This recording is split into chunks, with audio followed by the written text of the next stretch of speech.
Municipal government college के 3 मैं आज भारतीय आर्थिक विचारों के आर्थिक विचारों के इतिहास में जॉन स्टुअर्ट मिल के आर्थिक विचारों पर प्रकाश डालने जा रहा हूं। तो आज हम देखेंगे मिल के आर्थिक विचार क्या है।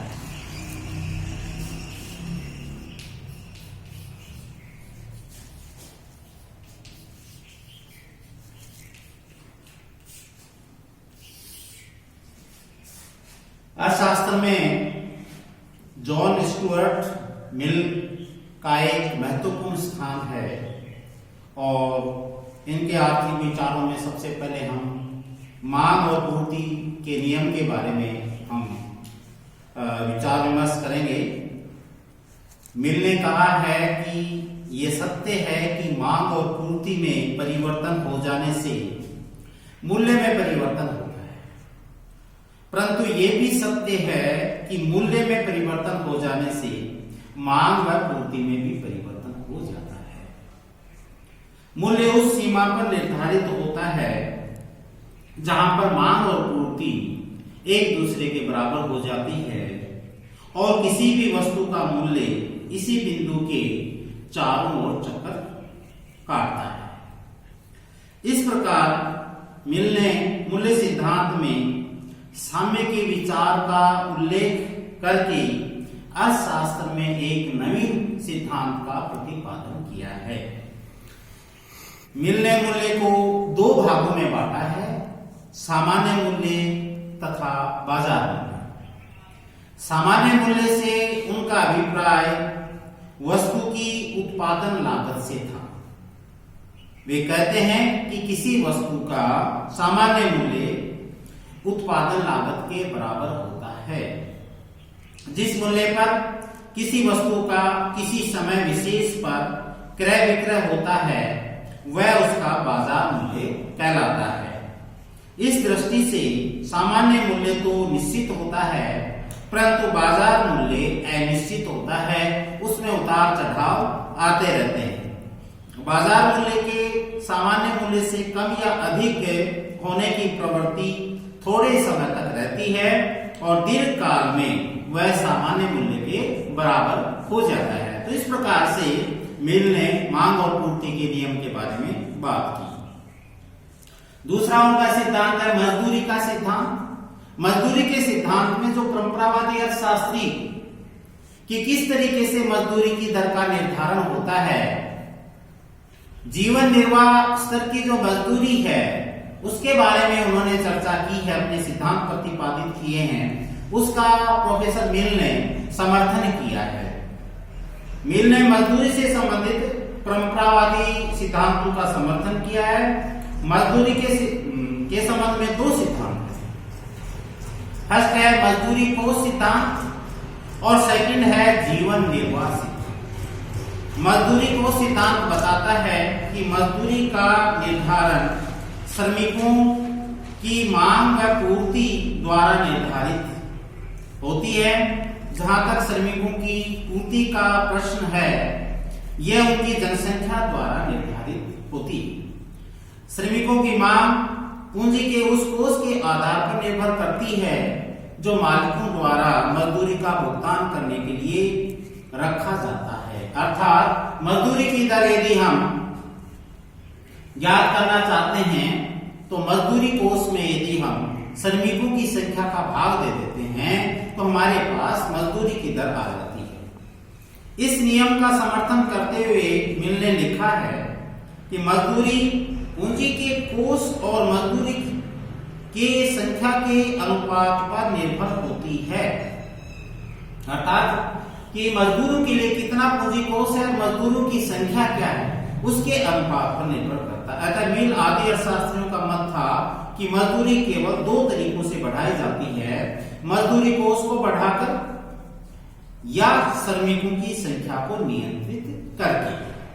तो इस प्रकार से परंपरावादी अर्थशास्त्रियों का जैसा मत था कि यदि बेरोजगारी बढ़ती है तो मजदूरी दर घट जाती है और अर्थव्यवस्था में पुनः जो है वो संतुलन स्थापित हो जाता है बेरोजगारी खत्म हो जाती है, सब मजदूरों को काम मिल जाता है। तो उसी का समर्थन किया है यहाँ पर मिल ने। थर्ड है उनका लगान सिद्धांत। मिल ने रिकार्डो के लगान सिद्धांत का समर्थन किया है। रिकार्डो ने बताया था कि आर्थिक लगान अधिक उपजाऊ और कम उपजाऊ भूमि की उपज के अंतर के कारण होता है। मिल के विचारों में लगान व्यक्तिगत व व्यापारिक कुशलता के कारण भी उत्पन्न होता है। उनके मतानुसार एक कुशल व योग्य उत्पादक को कम कुशल व कम योग्य उत्पादक की अपेक्षा जो अतिरिक्त लाभ प्राप्त होता है वह लगान की प्रकृति का होता है।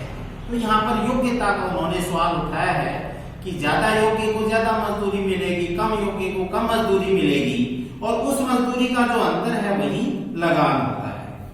फिर उन्होंने दिया लाभ का सिद्धांत।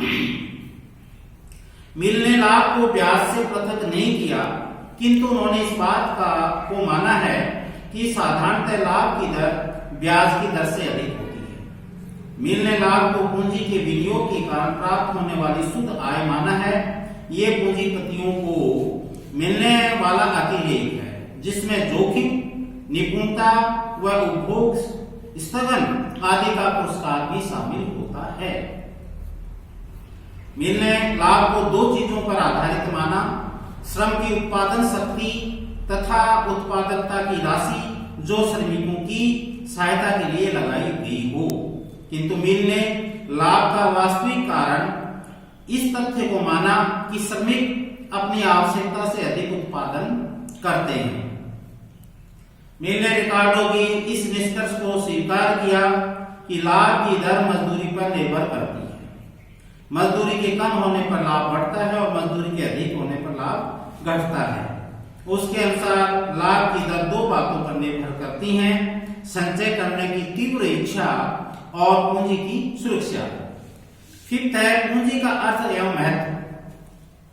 मिल ने पूंजी को उत्पादन का तृतीय साधन माना है। श्रम माना है उन्होंने, भूमि माना है, पूंजी को उन्होंने तृतीय स्थान दिया है। पूंजी के महत्व को स्वीकार करते हुए मिल ने कहा है कि सिवाय प्रारंभिक छोटे उद्योगों के अन्य कोई उद्योग या उत्पादन इसके बिना नहीं किया जा सकता।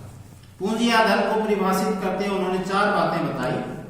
उद्योग पूंजी द्वारा सीमित होता है, पूंजी बचत का परिणाम है, पूंजी या बचत उत्पादक उपयोग के लिए की जाती है, पूंजी उत्पादक श्रम को सहायता प्रदान करता है। सिक्स्थ है श्रम विभाजन।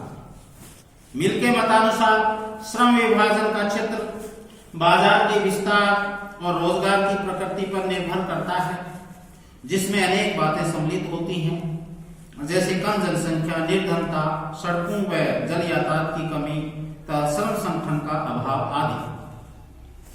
मिल ने भी एडम स्मिथ की तरह श्रम विभाजन के लाभ और हानियों का उल्लेख किया है। नेक्स्ट है उनका उत्पादक तथा अनुत्पादक श्रम। उसके बारे में भी प्रोफेसर मिल ने बताया है। उन्होंने एडम स्मिथ की भांति श्रम को दो भागों में बांटा है, उत्पादक तथा अनुत्पादक श्रम। मिल ने कहा है कि उत्पादक श्रम वह श्रम है जो धन या भौतिक वस्तुओं का उत्पादन करता है। इसके विपरीत अनुत्पादक श्रम में मिल ने उन मनुष्य के कार्यों को सम्मिलित किया जो धन का उत्पादन नहीं करते बल्कि भौतिक वस्तुओं का उपभोग करके समाज को निर्धन बना देता है। इस दृष्टि से सेवाओं का सृजन करने वाले सभी व्यक्ति अनुत्पादक माने गए हैं। मिल ने बताया कि श्रमिकों के उपभोग का केवल वह भाग उत्पादक होता है जो उनकी उत्पादन शक्तियों, स्वास्थ्य तथा शक्ति में सुधार लाने के लिए या फिर उन बच्चों जो कि आगे चलकर श्रमिक बनेंगे के पालन पोषण के लिए किया जाता है। परंतु जब उपभोग आनंद या विलासिता की दृष्टि से किया जाता है तो वह अनुत्पादक होता है। तो इस प्रकार से मिल ने भी एडम स्मिथ की भांति श्रम विभाजन पर उन्होंने भी जोर दिया है कि जब श्रम विभाजन होता है तो उससे कम समय में श्रमिक उसी काम को कर लेता है और एक प्रकार से उसमें एक्सपर्ट बन जाता है। तो इस प्रकार से उन्होंने उत्पादक, अनुत्पादक, श्रम विभाजन आदि सब का उन्होंने फेवर किया है। तो इस प्रकार से ये उनके महत्वपूर्ण बिंदु थे जिनके बारे में उन्होंने अपने विचार व्यक्त किए। धन्यवाद।